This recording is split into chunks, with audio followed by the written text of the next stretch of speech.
Imagine this. You are in the zone, you are crocheting away on one of your favorite projects, and then catastrophe strikes. You're in a panic. You just realize that you're about to run out of yarn and you are not finished with the project. I mean, what are you going to do? You kind of have an idea of what type of fiber you're working with, but whose brand is it? Especially if you can't find the label. Maybe you misplaced it. Maybe when you wound it up, you didn't take the time to keep at least one of the labels that goes with the yarn that you're working with. And folks, it happens because we know we've gotten enough yarn and we're going to make it through. But now we find out we haven't. And it might be a red or a black or even a green, but we all know that everyone's green or blue is not the same. So now we don't know what to do. Well, folks, we have all been there. I guarantee you. But what if I told you that there was a way that we could avoid this kind of catastrophe and unlock a whole new level to our crocheting, our knitting, our fiber enjoyment? Today we're going to dive deep into a topic that I find to be near and dear to my heart, and that is the topic, the power of organization. And I promise you that it will help to transform your crocheting or knitting experience. I promise you that that's going to happen. So let's get ready to tame our yarn stash and our projects that we work on, and let's discover the true joy of enjoying our crafty projects. So welcome in to all of you that are here to learn a little bit more about why crochet is my passion. Today we're going to dive deep into the topic of organization. Now, I know it's not something that's really glamorous, especially when we look at being creative in crafting, but trust me, getting your yarn stash and your projects in order can truly elevate your crafting experience. So let's be honest. Who hasn't at some time or another wrestled with a tangled yarn monster lurking in the depths of our closets or over there in the corner of the room in baskets or bags or totes? Starting a project only to realize that halfway through you don't have enough yarn or the right color, and maybe even possibly you don't even know what the name of that color is. Been there, done that, I promise you. And you know, it's something that all of us occasionally, more times than we want to admit, have run into. But fear not, because today I have discovered a unique way, or I consider it to be a unique way, in which we can all conquer our chaos, our yarn stash, and our crochet projects as well. And we're going to do that by looking at having our own yarn stash logbook and a project journal. Now, I wanted to call it a crochet project journal, but I know that many of us love to knit as well, and so, you know, I'm just going to say our project logbook can pertain to one or both, or, you know, just however it is that you wish to categorize your projects. But we'll get into that here in just a few minutes. So I want you to think of your yarn stash as your treasure trove. You know, think about your tote or your bags as being like a little treasure box. And when you open it up and look at all that yarn that's in there, just imagine them being able to be turned into beautiful little jewels, such as a wonderful hat or a cardigan or a scarf. But you know, like many of our treasures that we find in our little treasure box, we need to have an accounting or a map of what it is that we actually have. So that's when we can say, let's get ourselves a yarn log, or in this case, I believe this one's called our yarn stashed logbook. Now, this handy little book can help you to keep track of all those precious fibers that you've spent so much time and money on in selecting for future projects, or maybe even something that you're working on right now. Now, this little particular book that I picked up off of Amazon, and I will leave a link for you down in the description box, is like so many others. Now, I picked this one for a couple of reasons, and number one is because I really did like the layout of it.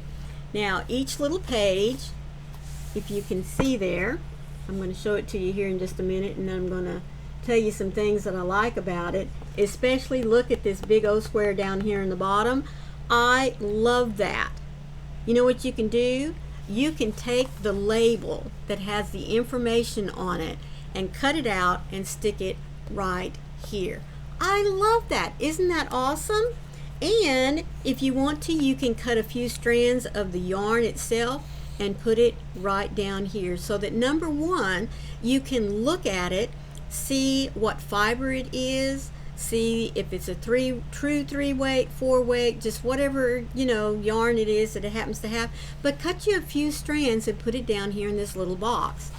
Now, the other thing that I like about this is it says, what is the brand name, the dye lot, how many yards does it have, what store did you get it from, what size needle and hook does it need, does it have a name color or a lot color, what's the fiber content, in other words, is it a true acrylic, is it an acrylic blend, how much did you pay for it, and when did you purchase it.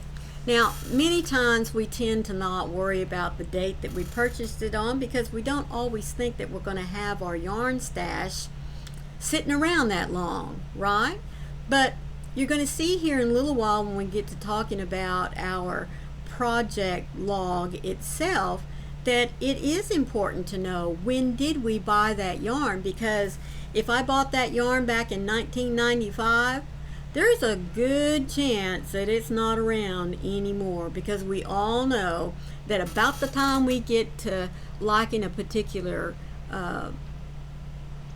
like a particular mandala, because you all know I love mandala yarns from Lion Brand, about the time I get used to a very particular color or something, it's gone. There aren't any more. So that's another reason why I find it to be very important to write down the date. Now, you don't have to be specific so much as to say, I bought this on January the 5th, 1995. But maybe January 1995, or the spring of 1995, or the winter of 1995. You know, that gives you a very good idea of, number one, how long you've had the yarn, and number two, maybe that yarn at that particular time has transferred over to another name at this moment. Because, you know, you can go out there on Google and search, you know, name or color similar to, write down the name and the date. And I'm not kidding you. Many times you will find where your particular brand still has that color, it's just changed its name. So, like I said, I really love this little particular book, and it's the reason why I chose it, is because it has a lot of information for you to fill in. Plus, I just love this little section here where I can cut out the information that I want from my tag, and I can glue it in here or tape it down, and also, like I said, to put the little sample pieces on it.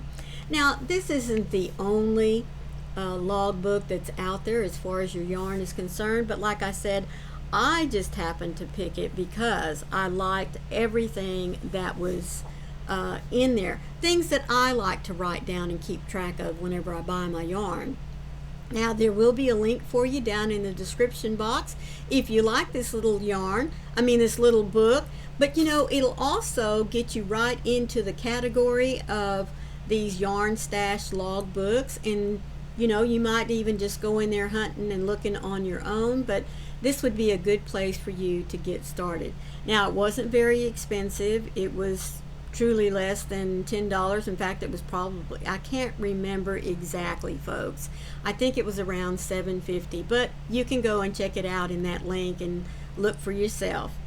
Now, projects. Let's talk about our projects. I particularly loved this particular book. It's called Crochet Project Journal. There you go. And again, just like the Yarn Stash book, there will be a link for you down in the description box. But this, I thought, had the most comprehensive information that I need whenever I'm logging down my projects. Now again, there are many in there that you can choose from. I just like this one because it helped me to really list out everything that I needed, and even some additional little places for information. But let me go ahead and let you look at that page, and then we'll talk about it here for a minute.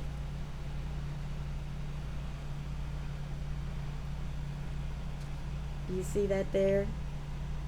Now, I believe this is all, yeah, there it is. It's right there on the front. So I'm going to read it to you.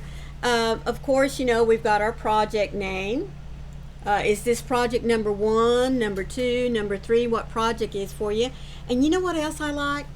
When did I start that? Hey, that's pretty good, don't you think? When did I start it? And then, of course, when did I finish it?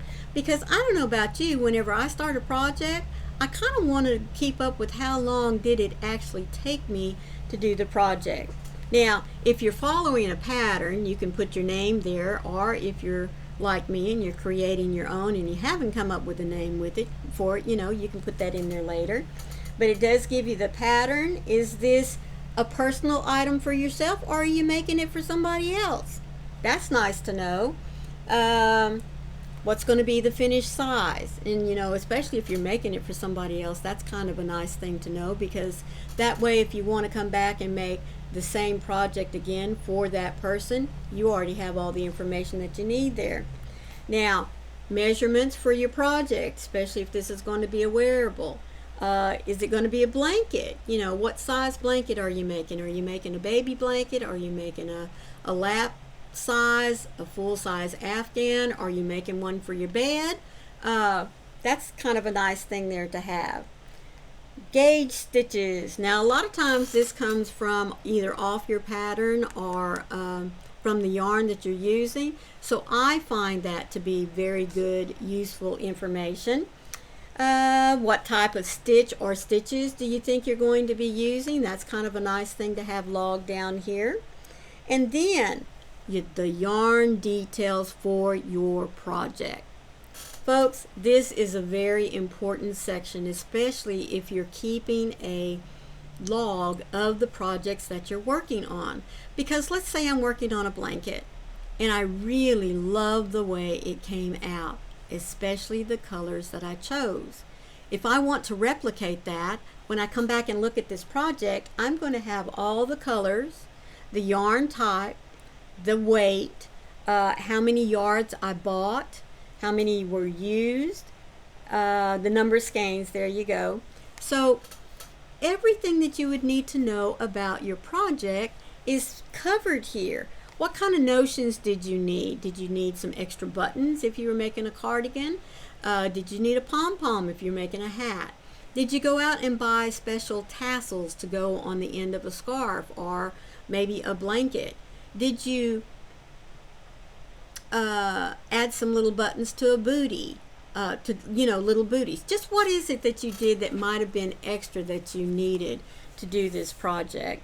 Then, of course, there's a little box for additional information that you might want to put in there, like the pattern was built for a large, but I increased this part or I decreased this part just a little bit to make the pattern a little more tailored or to the client's liking. This little book just has an awful lot to help you keep track of what you're doing on your project. Now, like I said, this isn't the only project book that I found on Amazon, but I would encourage you to go and look at the link if this is something that you would be interested in. And again, it did not cost that much, folks. Both of these items were less than $10. But let's say you're on a really tight budget. You don't have to go and purchase these books. I tell you what, for myself, since I've been traveling, I've just gone down to the dollar store and I've just picked up for myself some little spirals, some little journaling books. And I keep one for my yarn stash and one for my projects. Now, you can spend as much as you want. If you just want to start out looking at keeping up with the yarn that you have, go down and spend $1 at the dollar store, which really I guess is $1.25 now, right? Get yourself a little spiral book and just start writing down the yarn that you have. Get it all put together. Put all your reds together. However it is that you wish to organize your yarn. Do you want to organize by colors, by brands, by weights? Whatever works for you. But I just want you to look at the idea that to enhance your enjoyment of your craft, let's look at getting organized. And not only just organized with our yarns and our projects. Think too about how many hooks do you have? What sizes do you have? Do you only have one set of hooks that you work with all the time? If you do, then that's great. But if you're like me, I have multiple brands now. I still have my wonderful Susan Bates. I have my furls. And in my furls, I have woods and resins and now the streamlined metals. I also have some special hooks, like my Tunisians. I now have 2 sets of Tunisians. Isn't that wonderful? But do I have complete sets or do I just have partials? I think it's very important for us to also list down the smaller items that we need in which to be very happy in enhancing our creativity whenever we sit down to work with our yarn.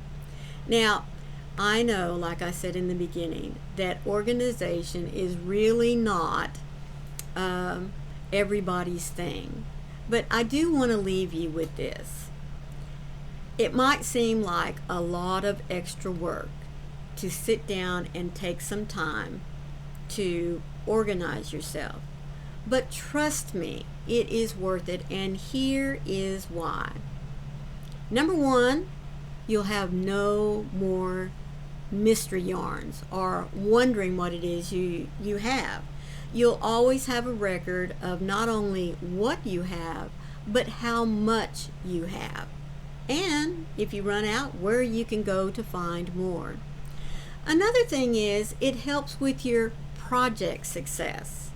You can say goodbye to running out of yarn, running out of notions, or whatever it is you need to complete your project. And also, if you stop and think about it, keeping a project journal, by flipping through and seeing what it is that you have created, inspires you to continue to create, to continue to expand on the projects that you already know.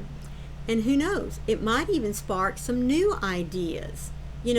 Like, I really did like this pattern, but what if I went crazy with the colors this time? What can I do with that? Or maybe you like that long sleeve cardigan that you just made, but what if now you just want to make it into a a sweater a little cardigan that you could wear during the summer, just by changing up the weight of the yarn and the length of your sleeves. See how just by looking at projects that you've already completed, by looking in your project journal, can spark new ideas, new variations on what it is that you've already tried and you knew you were successful at completing. Here's one last tip that I want you to truly think about. By keeping a project journal, whether it be in a fancy book like this or in a spiral, it helps you to see your journey, the development of your skill, of your craft. You get to see how many new stitches you have learned. You get to see the progress that you've made in going from, let's just say, working on a dishcloth to now you're making hats and scarf sets. Maybe you've added in some little gloves or fingerless gloves. Maybe you've tried making socks, which, by the way, Maureen is still not very successful at, but that's another story.